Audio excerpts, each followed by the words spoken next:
നമസ്കാരം, എല്ലാവർക്കും ഞങ്ങളുടെ ഒരു കൊച്ചു വീഡിയോയിലേക്ക് സ്വാഗതം.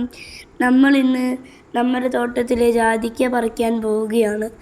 ജാതിക്ക മരത്തിൽ നിന്നും അപ്പ കുലുക്കിയിടുന്നുണ്ട്. കുറേ ജാതിക്കയുണ്ട്.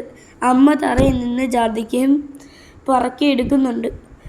ഈ ഒരു കൊച്ചു ജാതിക്ക മരത്തിൽ നിന്ന് കിട്ടിയത് കുറച്ചും കൂടി വലിയ പഴുക്കാത്തതും പഴുത്തതുമായിട്ടുള്ള ജാതിക്കയൊക്കെ കിട്ടുന്നുള്ളൂ. 4-5 ജാതിക്ക മരമുണ്ട്. പക്ഷേ ഈ വർഷം ഒരു ജാതിക്ക മരം മാത്രമേ കാച്ചുള്ളൂ. അതിൽ നിന്ന് നമ്മൾ പഴുത്ത ജാതിക്കയൊക്കെയാണ് പറിക്കുന്നത്. പഴുക്കാത്തത് പറിക്കണം. ഈ ചില ആൾക്കാർ പറയുന്നുണ്ട് ഈ ആൺമരവും പെൺമരവും ഉണ്ട് ജാതിക്കയിൽ. എനിക്ക് തോന്നുന്നു ഇത് പെൺമരമായതുകൊണ്ടാണ് ഇത് മാത്രം കാച്ചത്, ബാക്കിയെല്ലാം ആൺമരമായിരിക്കുമെന്ന്.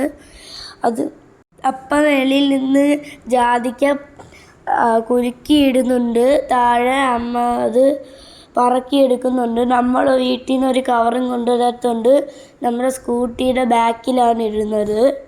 നിങ്ങൾക്ക് കാണാം ജാതിക്ക പഴുത്തതും പഴുക്കാത്തതൊക്കെ പറിക്കുന്നത്. ജാതിക്കയുടെ തോട് അച്ചാറിടാൻ ജാതിക്കയുടെ ഉള്ളിലുള്ള ജാതിപത്രി വിലപിടിപ്പുള്ള ഒരു സുഗന്ധവ്യഞ്ജനമാണ്. 1 കിലോ ജാതിപത്രി അവൻ കുറേ ജാതിക്ക വേണം.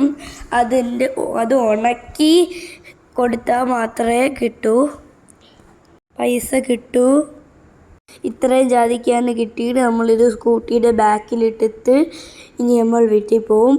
ഇനി നിങ്ങൾക്ക് തറയിൽ കിടക്കുന്ന കുറച്ച് ജാതിക്കകൾ കാണാം. ഇത് എനിക്ക് പറിക്കുമോ എന്ന് അറിഞ്ഞുകൂടാ. ഇനി ചിലപ്പം ബാക്കിൽ സ്ഥലമുണ്ടെങ്കിൽ അമ്മ പറിക്കും. ഞാൻ നേരത്തെ പറഞ്ഞ ഓലിയാണിത്. ഇതൊരു കൊച്ചോലിയാണ്. ഇത്രയും ജാതിക്കയാണ് കിട്ടിയത്.